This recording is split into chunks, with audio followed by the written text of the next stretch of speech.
Une anthologie des lectures des paroles de Dieu Tout-Puissant.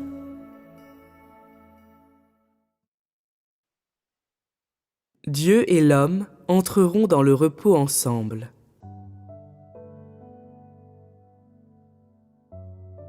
Ceux qui amènent leurs enfants et leurs parents, absolument incroyants, dans l'Église, sont trop égoïstes et démontrent leur bonté.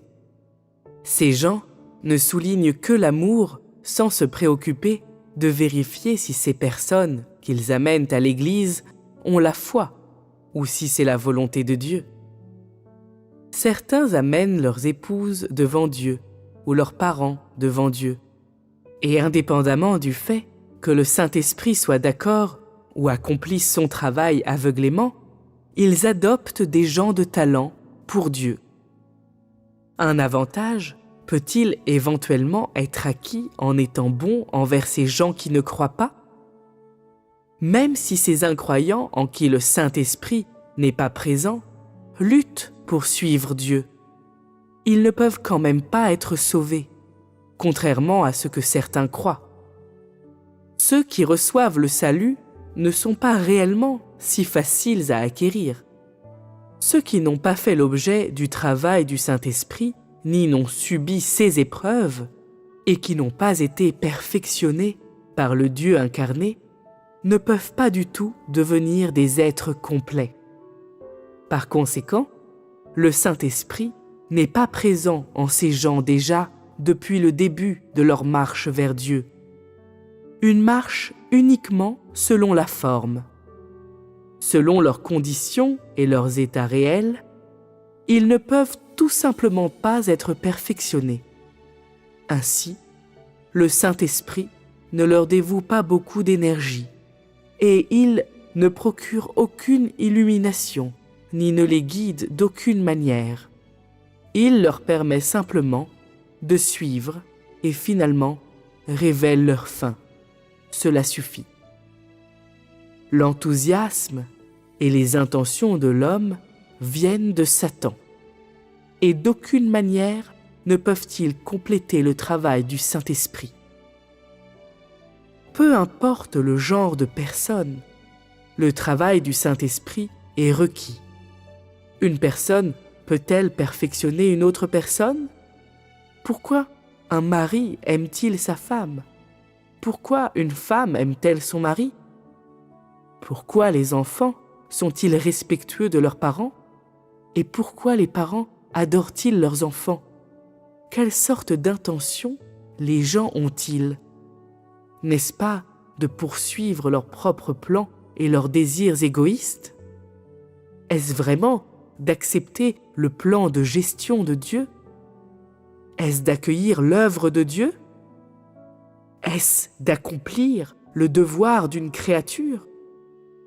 Ceux qui, au début, ont cru en Dieu et n'ont pas pu s'attirer la présence du Saint-Esprit, ne peuvent jamais être l'objet du travail du Saint-Esprit. Il a été déterminé que ces gens seront détruits. L'amour que l'on a pour eux importe peu. Il ne peut pas remplacer le travail du Saint-Esprit. L'enthousiasme et l'amour de l'homme représentent les intentions de l'homme, mais ne peuvent pas représenter les desseins de Dieu et ne peuvent pas remplacer le travail de Dieu. Même si on démontre le plus grand amour possible ou la plus profonde pitié envers ces gens qui croient en Dieu pour la forme seulement et prétendent le suivre, mais n'ont aucune idée de ce que signifie croire en Dieu, ils n'obtiendront pas la sympathie de Dieu, ni ne subiront le travail du Saint-Esprit. Même si les gens qui suivent sincèrement Dieu sont de pauvres calibres et ne peuvent pas comprendre plusieurs vérités, ils peuvent encore occasionnellement faire l'objet du travail du Saint-Esprit. Mais ceux qui sont d'assez bon calibre et néanmoins ne croient pas sincèrement ne peuvent tout simplement pas s'attirer la présence du Saint-Esprit. aucune possibilité de salut n'existe pour ces gens. Même s'ils lisent ou entendent occasionnellement les messages ou chantent des louanges à Dieu, à la fin, ils ne pourront pas rester durant le temps de repos. Que les gens cherchent sincèrement ou non n'est pas déterminé par la façon dont les autres les jugent ou les voient, mais par le travail du Saint-Esprit sur eux et par la présence du Saint-Esprit en eux.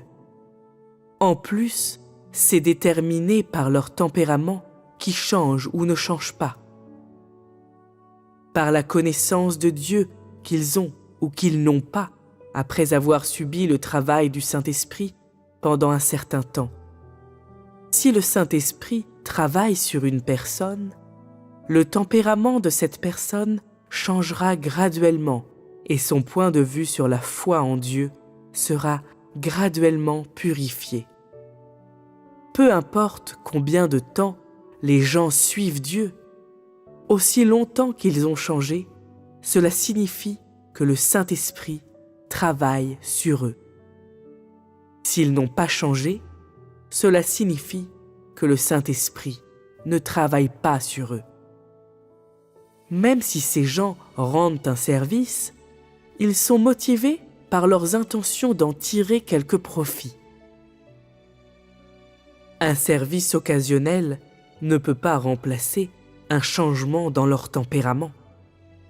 En fin de compte, ils seront quand même détruits, car le royaume n'a aucune utilité pour ceux qui rendent service. Ceux dont le tempérament n'a pas changé sont aussi inutiles à servir ceux qui ont été perfectionnés et qui sont fidèles à Dieu. Ces mots du passé, si quelqu'un croit dans le Seigneur, la fortune sourit à toute sa famille, sont appropriés à l'ère de la grâce, mais ne sont pas liés à la destination de l'homme. Ils étaient seulement appropriés pour une étape de l'ère de la grâce. Le sens voulu de ces mots vise la paix et les bénédictions matérielles dont les gens jouissent. Il ne signifie pas que toute la famille de celui qui croit au Seigneur sera sauvée, ni que la famille de celui qui acquiert la bonne fortune entrera dans le repos. Recevoir des bénédictions ou souffrir un malheur est déterminé en fonction de l'essence de chacun et n'est pas déterminé en fonction de l'essence commune partagée avec les autres. Le royaume n'accepte tout simplement pas ce genre de dicton ou ce genre de règles. Si finalement quelqu'un est en mesure de survivre, c'est parce qu'il a satisfait aux exigences de Dieu. Et si quelqu'un est finalement incapable de rester durant le temps de repos, c'est parce que cette personne a désobéi à Dieu et n'a pas satisfait aux exigences de Dieu. Toute personne a une destination appropriée. Ces destinations sont déterminées en fonction de l'essence de chaque personne et n'ont absolument aucun rapport entre elles. La mauvaise conduite d'un enfant ne peut pas être transférée à ses parents, et la droiture d'un enfant ne peut pas être partagée avec ses parents. La mauvaise conduite d'un parent ne peut pas être transférée à ses enfants, et la droiture d'un parent ne peut pas être partagée avec ses enfants. Chaque personne est responsable de ses propres péchés et chaque personne profite de sa propre fortune. Toute substitution est impossible. Ceci est la justice. Du point de vue de l'homme, si les parents reçoivent un sort favorable, les enfants le recevront aussi. Et si les enfants commettent le mal, leurs parents doivent expier leurs péchés. Telle est la perspective de l'homme. Telle est la façon de faire de l'homme. Telle n'est pas la perspective de Dieu.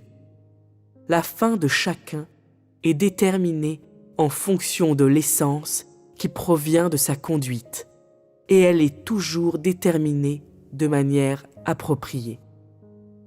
Personne ne peut porter les péchés d'un autre. Plus encore, personne ne peut recevoir la punition d'un autre. Ceci est absolu. L'attention affectueuse des parents pour leurs enfants ne signifie pas qu'ils peuvent accomplir des actions justes à la place de leurs enfants. Et l'affection dévouée des enfants pour leurs parents ne signifie pas qu'ils peuvent accomplir des actions justes à la place de leurs parents. Ceci est le vrai sens des mots. Alors, de deux hommes qui seront dans un champ, l'un sera pris et l'autre laissé. De deux femmes qui moudront à la meule, l'une sera prise et l'autre laissée. Les gens ne peuvent pas amener leurs enfants malfaiteurs dans le repos sur la base de leur amour profond pour leurs enfants. Et un mari ne peut pas amener sa femme ou une femme son mari dans le repos sur la base de sa propre conduite juste. Ceci est un décret administratif. Aucune exception n'est possible pour qui que ce soit. Les justes sont justes et les méchants sont méchants. Les justes seront en mesure de survivre et les méchants seront détruits. Les saints sont saints. Ils ne sont pas souillés. Les souillés sont souillés et ils ne contiennent pas une seule bribe de sainteté. Tous les méchants seront détruits et tous les justes survivront. Même si les enfants d'un malfaiteur accomplissent de bonnes œuvres et même si les parents d'un enfant juste commettent de mauvaises actions. Il n'y a pas de relation entre un mari croyant et une femme incroyante. Et il n'y a pas de relation entre des enfants croyants et des parents incroyants. Ce sont deux types incompatibles. Avant l'entrée dans le repos, la famille, selon le sang, existe, mais après l'entrée dans le repos, la famille, selon le sang, n'existe plus. Ceux qui font leur devoir et ceux qui ne le font pas sont ennemis. Ceux qui aiment Dieu et ceux qui haïssent Dieu sont opposés les uns aux autres. Ceux qui entrent dans le repos et ceux qui ont été détruits sont deux types de créatures incompatibles. Les créatures qui accomplissent leur devoir pourront survivre et les créatures qui n'accomplissent pas leur devoir seront détruites. Qui plus est, cela durera pendant toute l'éternité. Est-ce que tu aimes ton mari afin d'accomplir ton devoir en tant que créature?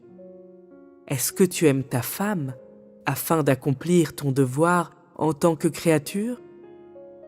Es-tu respectueux envers tes parents incroyants afin d'accomplir ton devoir en tant que créature? Le point de vue de l'homme sur la foi en Dieu est-il juste ou non?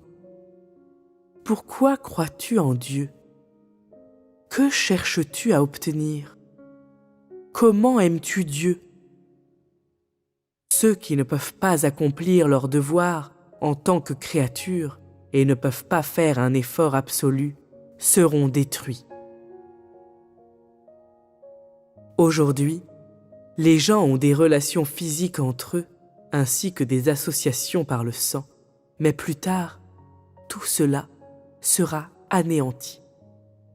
Les croyants et les incroyants ne sont pas compatibles, mais plutôt opposés les uns aux autres. Ceux qui sont en repos croient qu'il y a un Dieu et obéissent à Dieu. Ceux qui sont désobéissants à Dieu auront tous été détruits. Les familles n'existeront plus sur la terre. Comment pourrait-il y avoir des parents ou des enfants ou des relations entre maris et femmes? La simple incompatibilité entre la croyance et l'incroyance aura rompu ces relations physiques. À l'origine, la famille n'existait pas dans l'humanité. Il n'y avait que l'homme et la femme, deux types de personnes. Il n'y avait pas de pays, encore moins des familles, mais en raison de la corruption de l'homme, différents groupes de gens se sont organisés en clans individuels pour devenir plus tard des pays et des nations. Ces pays et ces nations étaient constitués de petites familles individuelles et de cette manière, toutes sortes de gens se répartirent entre les diverses races en fonction des différentes langues et des frontières établies. En fait, quel que soit le nombre de races dans le monde, l'humanité n'a qu'un seul ancêtre. Au début, il n'y avait que 2 types de personnes, et ces 2 types étaient l'homme et la femme. Cependant, en raison de la progression de l'œuvre de Dieu, du passage de l'histoire et des changements géographiques, ces 2 types de personnes, à des degrés divers, devinrent de nombreux types de personnes. Finalement, indépendamment du nombre de races dont l'humanité est composée, toute l'humanité reste la création de Dieu. Peu importe à quelle race les gens appartiennent, ils sont tous ses créatures. Ils sont tous les descendants d'Adam et Ève. Même s'ils ne sont pas faits par les mains de Dieu, ils sont les descendants d'Adam et Ève que Dieu a personnellement créés. Peu importe à quel type de personnes ils appartiennent, ils sont tous ses créatures, puisqu'ils appartiennent à l'humanité qui a été créée par Dieu. Leur destination est celle que l'humanité devrait avoir, et ils sont divisés selon les règles qui régissent l'humanité. Autrement dit, les méchants et les justes sont, après tout, des créatures. Les créatures qui commettent le mal seront finalement détruites, et les créatures qui accomplissent de bonnes œuvres pourront ainsi survivre. Ceci est l'arrangement le plus approprié pour ces 2 sortes de créatures. Les malfaiteurs ne peuvent évoquer leur désobéissance pour nier qu'ils sont la création de Dieu. Mais ils ont été pillés par Satan et ne peuvent donc pas être sauvés. Les créatures dont la conduite est juste ne peuvent pas compter sur le fait qu'ils survivront pour nier qu'elles ont été créées par Dieu et pourtant ont reçu le salut après avoir été corrompus par Satan. Les malfaiteurs sont des créatures qui désobéissent à Dieu. Ils sont des créatures qui ne peuvent pas être sauvées et qui ont déjà été complètement pillées par Satan. Les gens qui commettent le mal sont aussi des gens. Ils sont des gens qui ont été corrompus à l'extrême et des gens qui ne peuvent pas être sauvés. Les gens de bonne conduite, étant donné qu'elles sont aussi des créatures, ont également été corrompus, mais sont prêts à se libérer de leur tempérament corrompu et sont capables d'obéir à Dieu. Les gens de bonne conduite ne débordent pas de justice. Au contraire, ils ont reçu le salut et se sont libérés de leur tempérament corrompu pour obéir à Dieu. Ils seront fermes à la fin. Mais cela ne veut pas dire qu'ils n'ont pas été corrompus par Satan. Après la fin de l'œuvre de Dieu, parmi toutes ces créatures, il y aura les gens qui seront détruits et ceux qui survivront. Ceci est une conclusion inévitable de son travail de gestion. Personne ne peut le nier. Les malfaiteurs ne peuvent pas survivre. Ceux qui lui obéissent et le suivent jusqu'à la fin sont certains de survivre. Comme ce travail est celui de la gestion de l'humanité, il y aura ceux qui restent et ceux qui sont éliminés.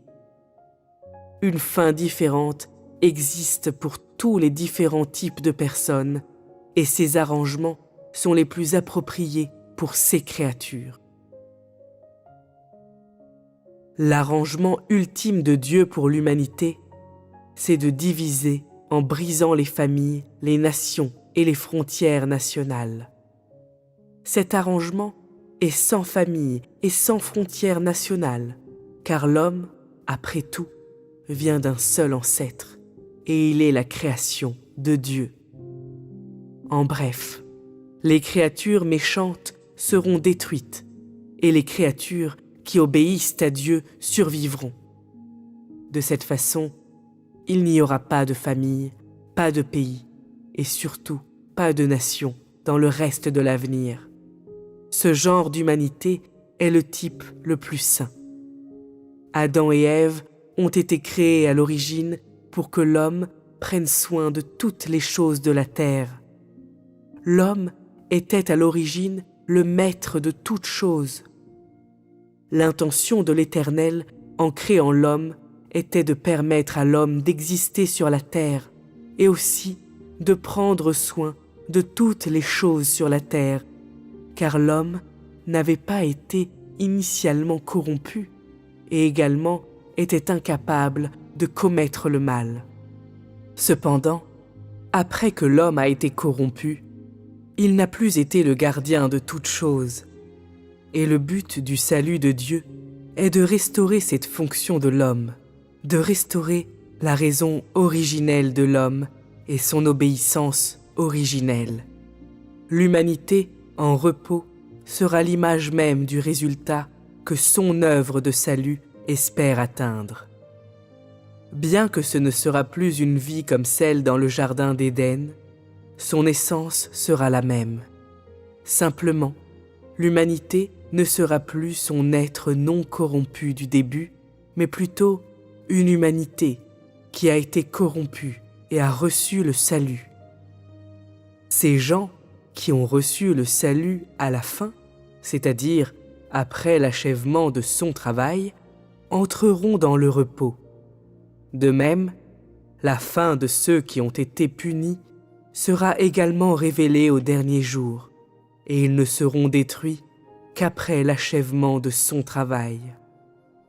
Autrement dit, après l'achèvement de son travail, ces malfaiteurs et ceux qui ont été sauvés seront tous révélés, car le travail de révéler tous les types de gens, qu'ils soient méchants ou sauvés, sera effectué pour tous simultanément.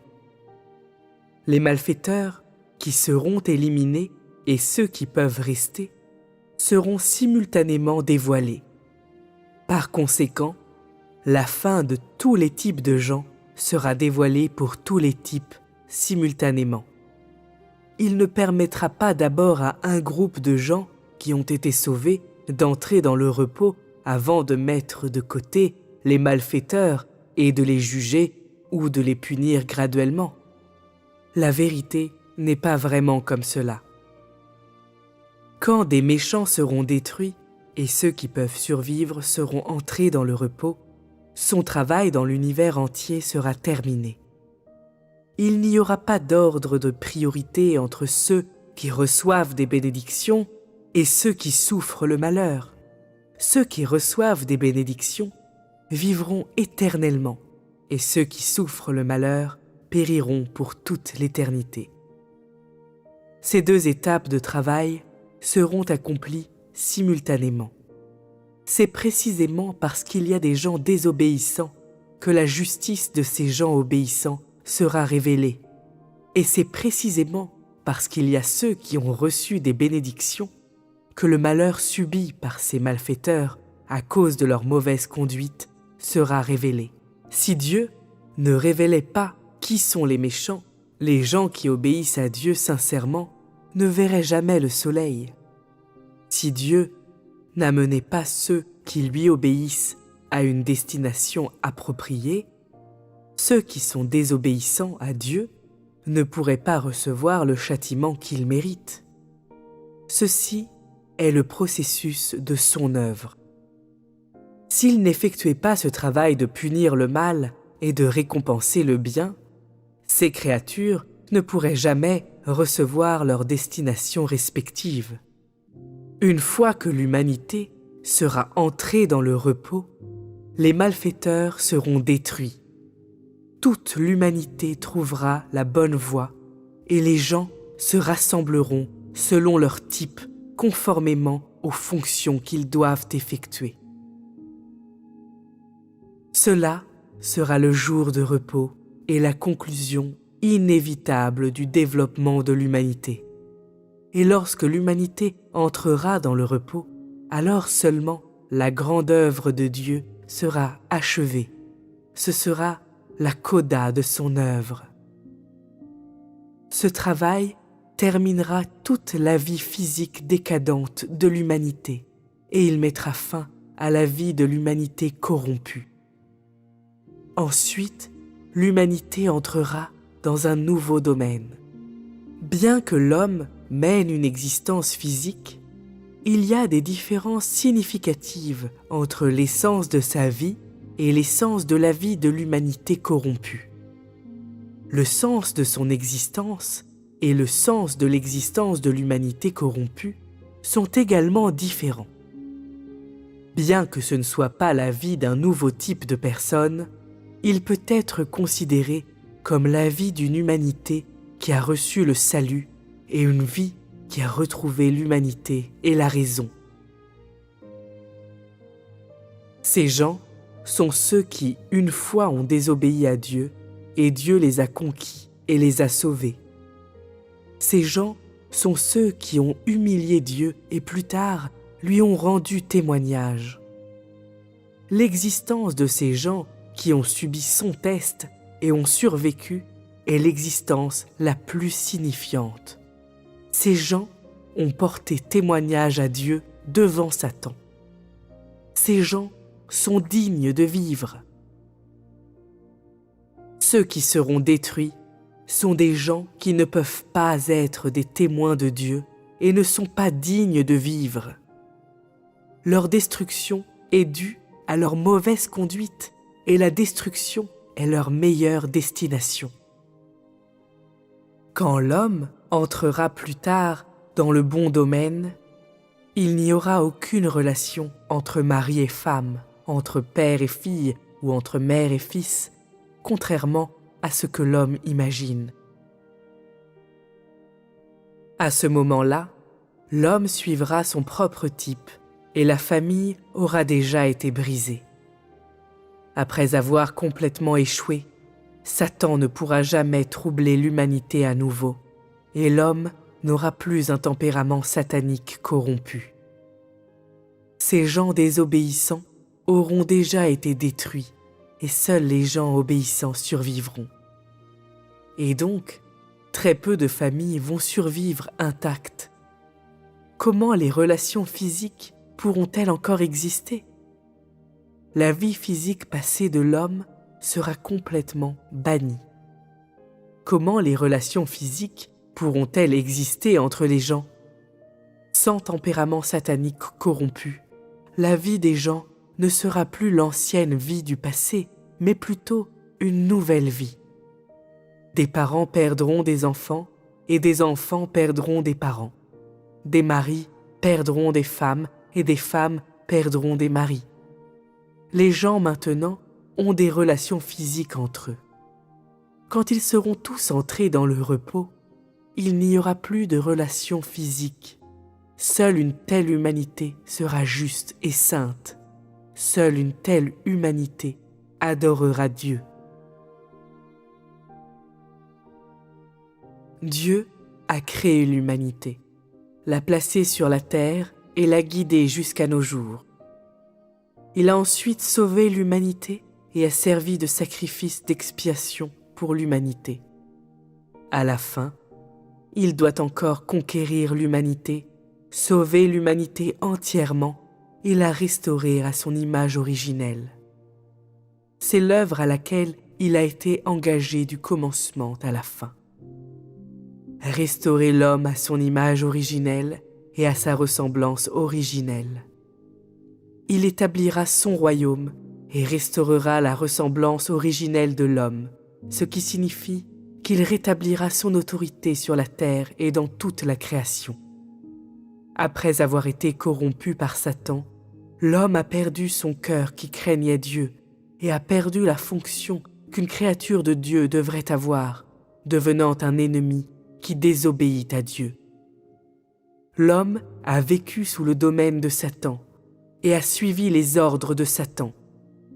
Ainsi, Dieu n'avait aucun moyen d'œuvrer parmi ses créatures et était d'autant plus incapable de gagner la crainte de ses créatures. L'homme a été créé par Dieu et aurait dû adorer Dieu, mais l'homme en fait a tourné le dos à Dieu et a adoré Satan. Satan est devenu l'idole dans le cœur de l'homme. Ainsi, Dieu a perdu sa place dans le cœur de l'homme, ce qui veut dire qu'il a perdu le sens de sa création de l'homme. Et alors, pour restaurer le sens de sa création de l'homme, il doit restaurer la ressemblance d'origine de l'homme et débarrasser l'homme de son tempérament corrompu. Pour récupérer l'homme de Satan, il doit sauver l'homme du péché. Seulement de cette manière peut-il restaurer progressivement la ressemblance originelle de l'homme et restaurer la fonction originelle de l'homme, et à la fin, restaurer son royaume. La destruction ultime de ces fils de la désobéissance sera également réalisée afin de permettre à l'homme de mieux adorer Dieu et de mieux vivre sur la terre. Puisque Dieu a créé l'homme, il amènera l'homme à l'adorer. Puisqu'il veut restaurer la fonction originelle de l'homme, il la restaurera complètement et sans aucune adultération. Restaurer son autorité signifie qu'il amènera l'homme à l'adorer et à lui obéir. Cela signifie qu'il amènera l'homme à vivre à cause de lui et détruira ses ennemis par son autorité. Cela signifie qu'il fera que son être entier réside au sein de l'humanité et sans aucune résistance de l'homme. Le royaume qu'il veut établir est son propre royaume. Il désire une humanité qui l'adore, qui lui obéisse complètement et qui partage sa gloire. S'il ne sauve pas l'humanité corrompue, le sens de sa création de l'homme se réduira à rien. Il n'aura plus d'autorité parmi les hommes et son royaume ne pourra plus exister sur la terre. S'il ne détruit pas ses ennemis qui lui désobéissent, il ne pourra pas obtenir sa gloire complète et il ne pourra pas établir non plus son royaume sur la terre. Voici les signes de l'achèvement de son œuvre et les signes de l'achèvement de sa grande réalisation. Détruire complètement ceux parmi l'humanité qui lui désobéissent et amener dans le repos les gens qui ont été rendus complets. Quand les gens auront été restaurés à leur ressemblance originelle, quand les gens pourront accomplir leurs tâches respectives, garder leur propre place et obéir à tous les arrangements de Dieu, Dieu se sera acquis sur la terre un groupe de gens qui l'adorent, et il aura également établi sur la terre un royaume qui l'adore. Il aura la victoire éternelle sur la terre, et ceux qui s'opposeront à lui périront pour toute l'éternité. Cela restaurera son dessein originel pour la création de l'homme. Cela restaurera son dessein pour la création de toutes choses, et cela restaurera également son autorité sur la terre, son autorité sur toutes choses et son autorité sur ses ennemis. Voici les signes de sa victoire totale. Désormais, l'humanité entrera dans le repos et entrera dans une vie qui suit la bonne voie. Dieu aussi entrera dans le repos éternel avec l'homme et entrera dans une vie éternelle partagée par Dieu et l'homme. La souillure et la désobéissance sur la terre disparaîtront, de même que les lamentations sur la terre. Tout ce qui sur la terre s'oppose à Dieu n'existera pas. Seul Dieu et ceux qui l'a sauvé resteront. sa création seule restera.